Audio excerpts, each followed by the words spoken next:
There are moments in every life when the definition of home quietly unravels and then stitches itself together in new patterns. For Amara Kui, home had never been a single gentle address. Instead, for as long as she could remember, it was a shape-shifting concept, always on the move, always unknown, always just out of reach. Her father's assignments in the Nigerian Foreign Service and her mother's devotion to teaching linguistics wherever universities would take her meant that home could just as easily be a corridor lined with stacked boxes or the cold, echoing emptiness of a furnished flat. What truly grounded her was sometimes just the familiar scent of her mother's spicy stew bubbling away in borrowed pots, the voices of her parents filling yet another apartment with stories, hope, and the fragile comfort of togetherness.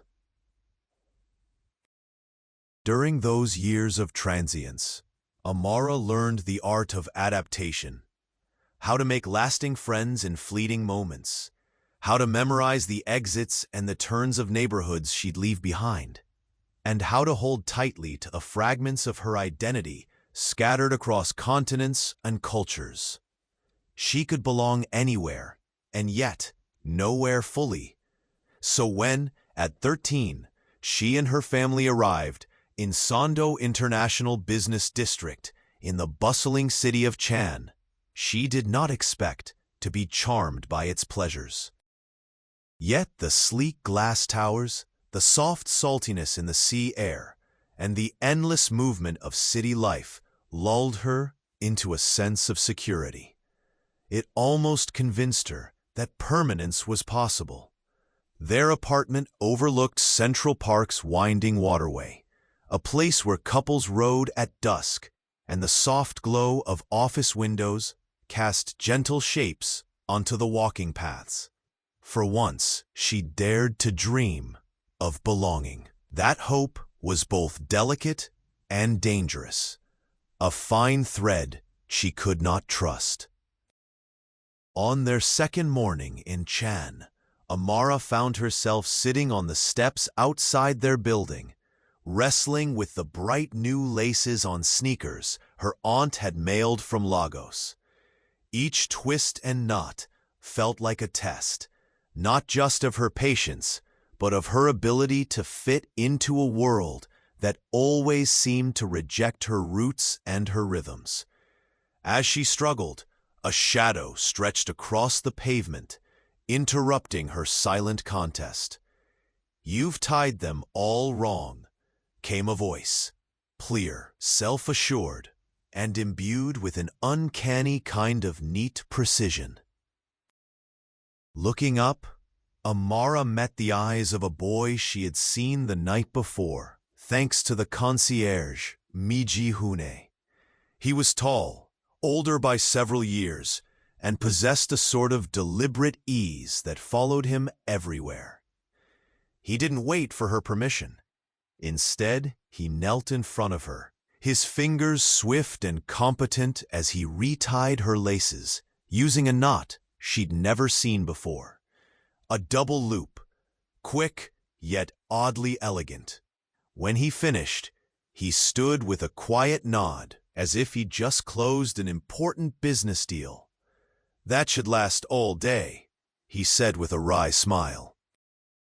Amara bristled, her need for independence prickling. "Do you always invade people's space like that?" she snapped. Ji-hoon shrugged, mouth curving into a smirk she'd soon come to recognize as his signature. "Only when they're doing it wrong," he replied. It was the beginning of a rivalry that would shape the rhythm of her days, their worlds set spinning on new axes. Irritation, curiosity, and a strange sort of companionship reluctantly forged. The proximity between their families was almost immediate.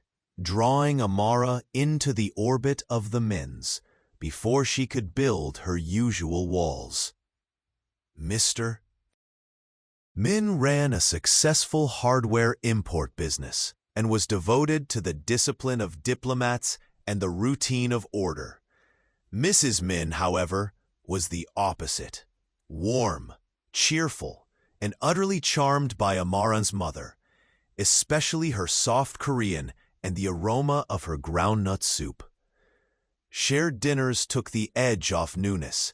Borrowed umbrellas blurred the boundaries of difference.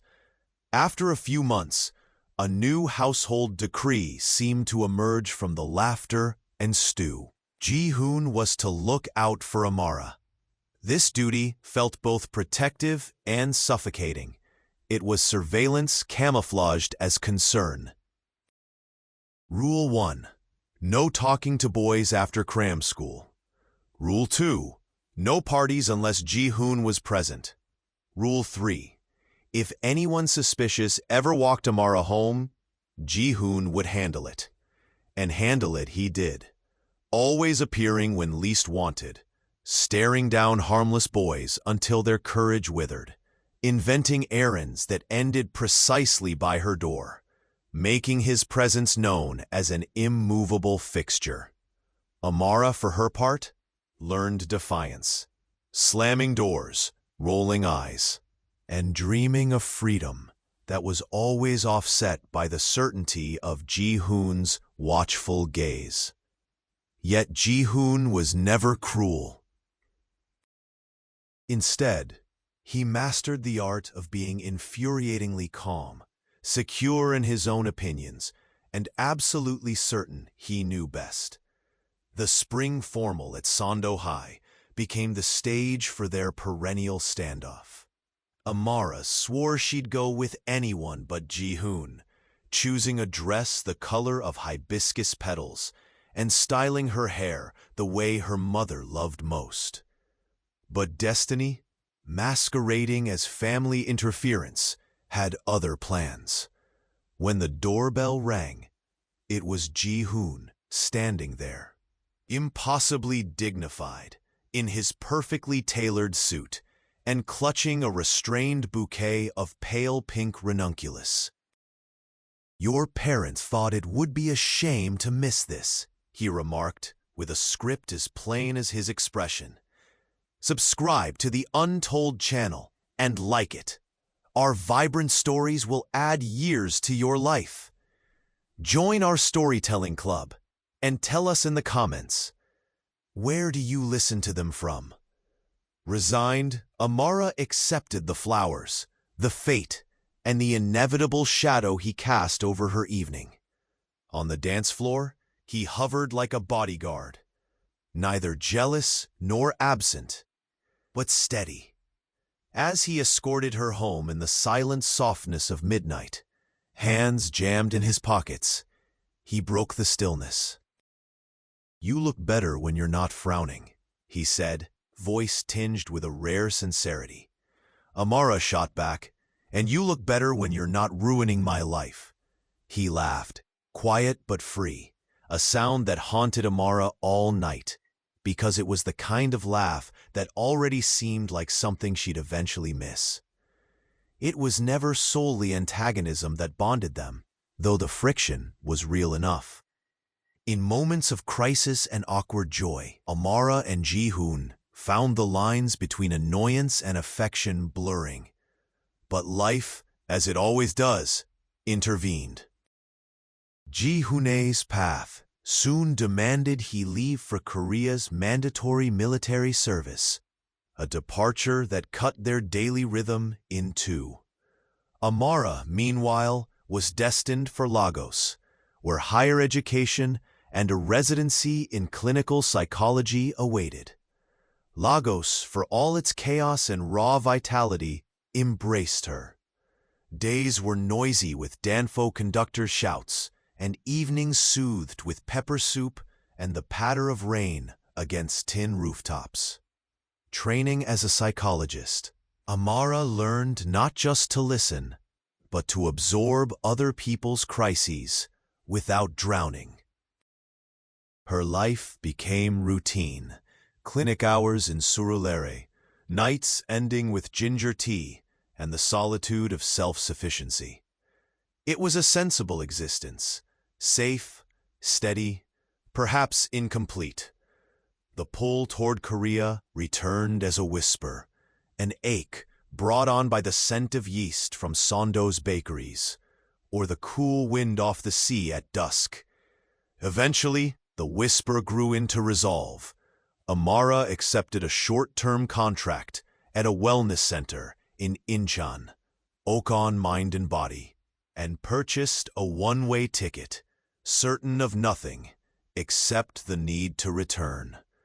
Returning to Korea was nothing like Amara had imagined.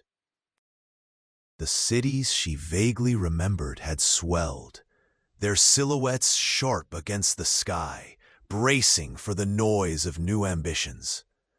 Incheon itself felt both foreign and familiar, a place that hummed with old memories and new anxieties.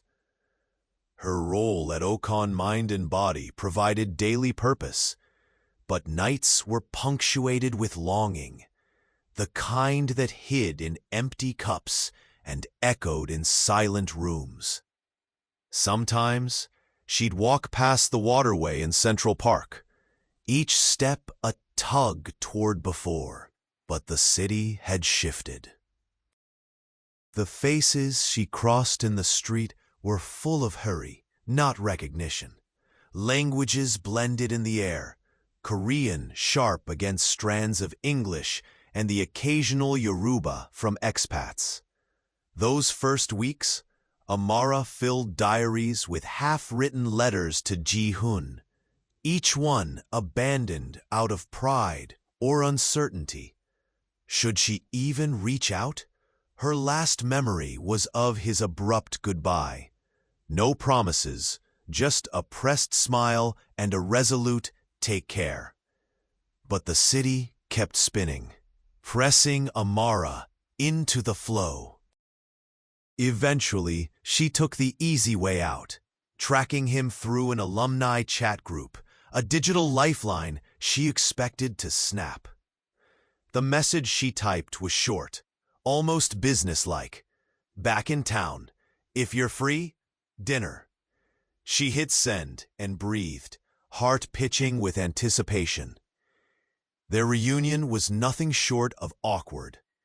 Ji-hoon arrived at the restaurant early, his hair cropped from months in the army, jaw set with new gravity. Where he once wore easy jokes and loose shirts, now he bore the subtle marks of time, wrinkles at his eyes, a quiet reserve that made Amara hesitate. For the first few moments, their conversation skittered across the surface. Traffic, recent concerts, the absurd price of imported mangoes. It took almost the entire dinner for them to break past old walls. Finally, with unspoken relief, Ji-hoon leaned in. "I miss this," he said, voice rough with emotion. Amara felt her confidence waver, searching for meaning in the sudden vulnerability between them. The pull was undeniable. After dinner, they walked along the city's lantern-lit promenade, talking about everything that mattered, and the 1,000 reasons they'd avoided it for too long. Ji-hoon confessed his struggle with post-military restlessness. Amara recounted stories from her clinic, sometimes funny, sometimes heavy. The air between them carried a spark from old days, edgy, hopeful, and brimming with new possibility. What followed was a season of rediscovery. They became inseparable, partners in exploration, late-night confidants, eager witnesses to each other's unfolding ambitions. Weekends meant hikes up misty hills, cozy hours in bookshops, and grilled street food shared without hesitation. For the first time, Amara allowed herself to dream alongside Ji-hoon, to imagine futures that threaded both their lives together. Weekend getaways, maybe even a tiny apartment, cluttered with all the things couples argue about and can't bear to throw away. Their dynamic was still marked with teasing, banter finely tuned from years of sparring. But the arguments now led to laughter instead of sulking, and silences were a comfort, not an absence. Friends noticed their chemistry, the way Ji-hoon's steady calm anchored Amara's fierce independence, and how her laughter lit up occasionless days.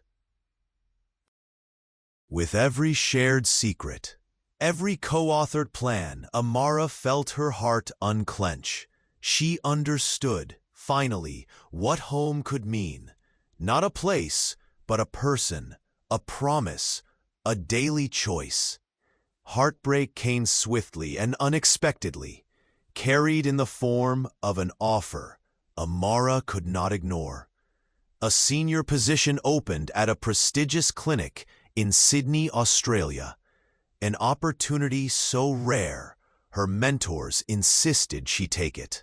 The idea of leaving Ji-hoon so soon after rebuilding their connection was agonizing. Torn between the drive to succeed and her longing for roots, Amara agonized over the decision, flipping coins, losing sleep, writing and rewriting every possible ending in her mind. Her parents, pragmatic as ever, pushed her toward ambition. "You don't build your future by staying still," her mother reminded her gently over a long-distance call, voice steady but loving. But Ji-hoon surprised her. He wasn't angry, nor did he resort to his old protectiveness. Instead, he challenged her. "If you don't take this, you'll resent me and us. Do what you need to do. I know you'll find your way home again." Amara accepted the job.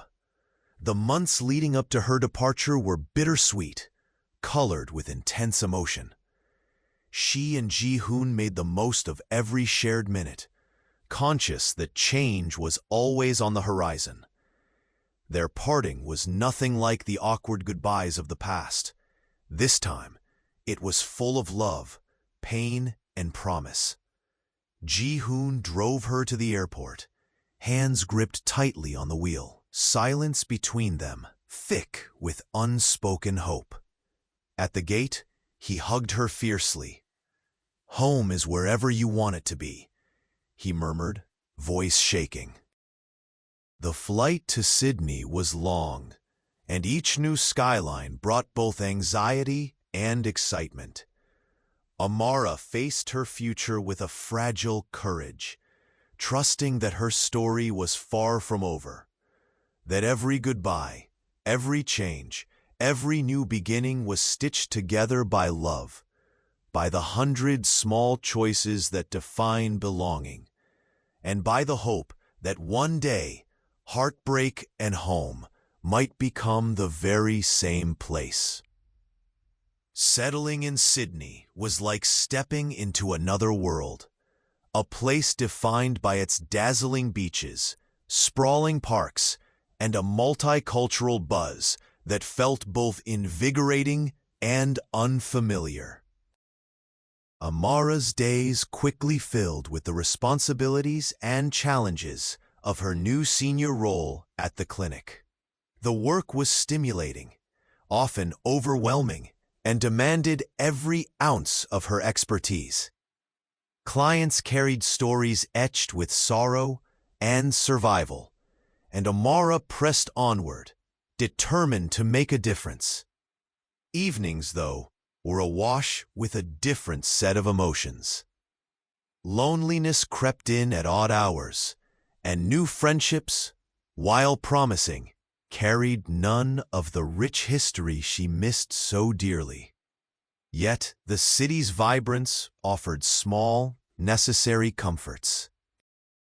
She learned to savor rich flat whites at the corner cafe, to cheer with strangers at footy matches, to lose herself in live music at Darling Harbor. The careless sunlight on her skin reminded her that life could still feel warm, even far from the places she once called home. She joined local Nigerian community groups, which became little islands of familiarity, voices that echoed her childhood, spices that wrapped her new apartment in memories of Lagos and distant laughter. Throughout all of this, her connection to Ji-hoon endured, changed, complicated, but intact. Their calls became lifelines, bridges across time zones and distance.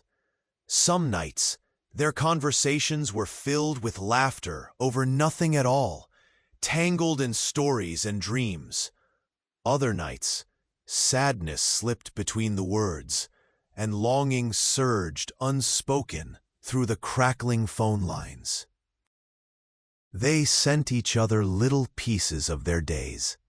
A photo of Amara's book-filled desk, a video from Ji-hoon of cherry blossoms blooming in Chan, a brief message on rainy mornings. Miss you. As the months passed, Amara poured herself into work, yet always carried a subtle ache, a searching for a kind of belonging that had eluded her since childhood. She once told Ji-hoon, "Sometimes I think I'm always running, toward something, away from something. I'm never sure." His answer, simple and steady as ever, echoed through her. "Just promise you'll let yourself rest when you need to." We've got time. Seasons changed quickly, both in Australia and in Amara's heart. New colleagues became friends. Her clinic flourished under her leadership. She started leading workshops on mental health for immigrants, blending her worlds together in ways she hadn't dared before. People gravitated toward her authenticity, her open smile, her willingness to listen. She laughed more, and sometimes cried just as hard. Each milestone was marked by a call home, to her parents, to old friends, and always to Ji-hoon, whose gentle faith in her rarely wavered. But home was still a riddle. Her phone filled with snapshots of Sydney's sunrises, of feasts shared under golden light, and of quiet tears shed on her balcony while watching rain blur the distant skyline. Through it all, she clung to routines. Sunday walks along the Bondi Cliffs, phone calls at dawn to catch Ji-hoon before he ended his day, handwritten letters that took weeks but carried her heart across vast oceans. In the quiet spaces between calls and emails, Amara found herself questioning what she truly wanted. Was she destined to search forever for a place to anchor her heart? Or was there another way, one that didn't require her to choose between ambition and love, between movement and stillness? Her days in Sydney grew richer, layered with accomplishment and warmth, but always shadowed by a longing she couldn't shake. Ji-hoon remained present in every silent wish, every quiet hope, tucked between work and waking.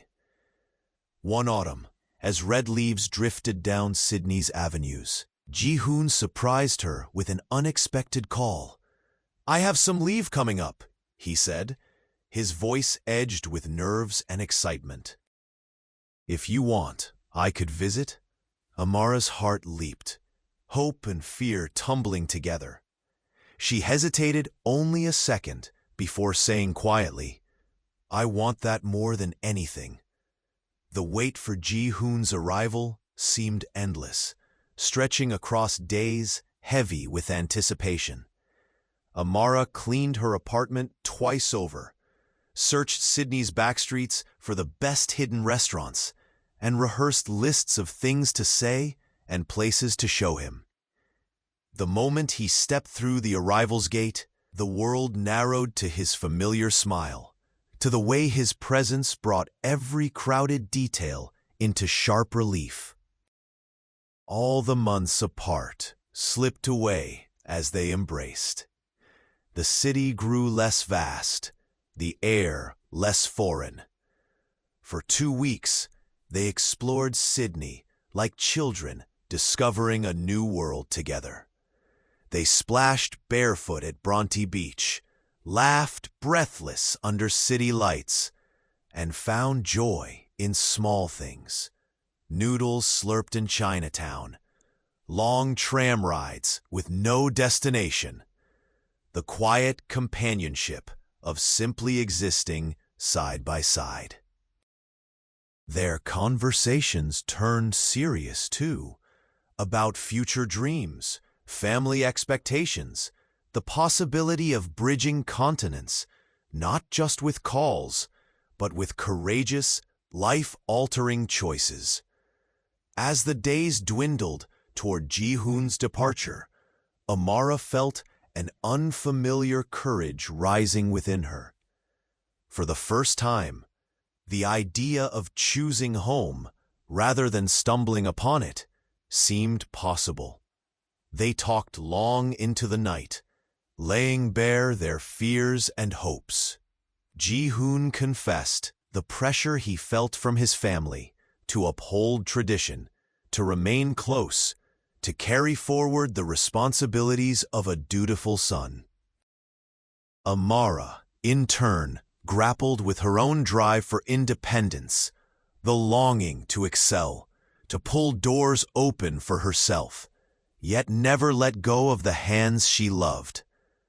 Their future hung between 2 worlds, Korea's crowded city streets and Sydney's wild coastline. They weighed practicalities, visas, careers, parents, and passports. But beneath those logistics ran a deeper truth. Love, if tended fearlessly, might prove stronger than geography or custom. Amara proposed a plan, both bold and simple. Alternate years between their cities, supporting one another's ambitions while building a shared life across boundaries. Ji-hoon, after a long silence, nodded. "It's reckless," he said, "but maybe that's what we need." The decision energized and terrified them both. In the following weeks, Amara's days were a whirl of emails to embassies, calls to her employer, complicated paperwork tangled with promise and nerves. Ji-hoon began talks with his family, negotiating visits, explaining dreams that stretched beyond familiar borders. Their commitment to crafting a life together wasn't without cost.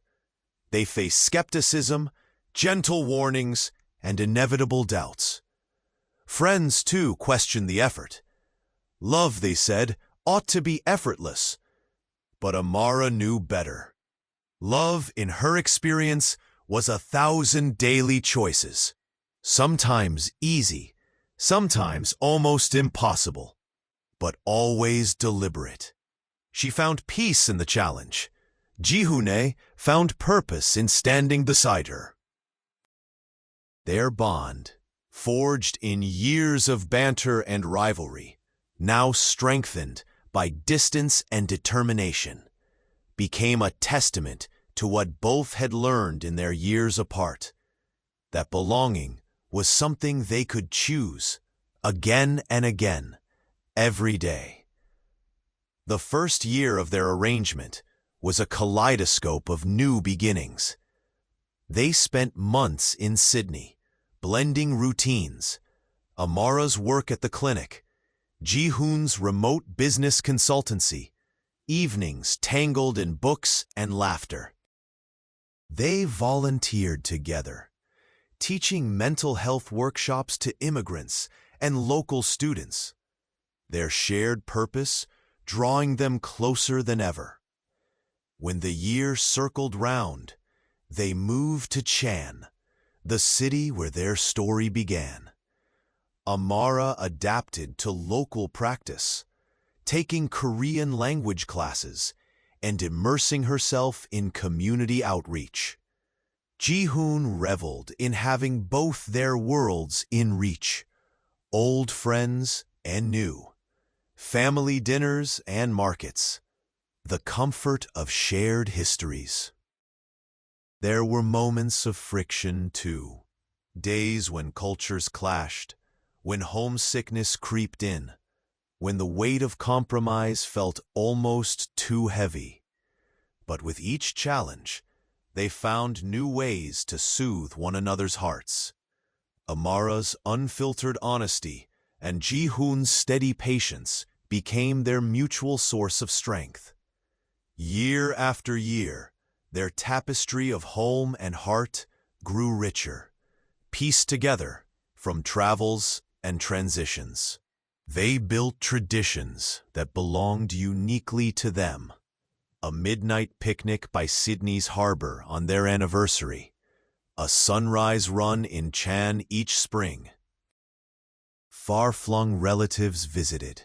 Friends from both continents became honorary family, and their apartment bloomed with tokens of everywhere they'd been. A Yoruba mask above the mantel, Australian shells piled in a glass bowl, a scroll of Korean poetry in the hallway. Their love was no longer simply a bridge. It became a destination. They learned to embrace the uncertainty that marked their lives, to cherish fleeting joys, and trust that, together, they could weather any storm. Amara found herself teaching not just psychology, but the art of resilience, the truth that courage meant stepping forward, even when the path was unfamiliar. Ji-hoon became her partner not just in life, but in creating worlds for others. A mentor, a confidant, a friend whose faith never flickered. Years passed, and the meaning of home finally settled deep within Amara. It was not defined by the city outside her window or the passport she carried. Home, she realized, was a mosaic. The laughter shared over stew, the reassuring whispers after hard days, the feeling of being seen and cherished. It was the promise in Ji-hoon's eyes, a kind of faith that spanned language, loss, and longing, a refuge she carried with her, no matter the address. Looking back, Amara saw how each choice had woven the fabric of a story larger than her own. She had learned that belonging was not a place to find, but a life to build, carefully, bravely, with open hands and an open heart. The journeys were never perfect. Sometimes they were dozens of small heartbreaks stitched with hope. But always, always, their story was an invitation to choose each other, to redefine home, and to turn each uncertain beginning into something dazzling, enduring, and true.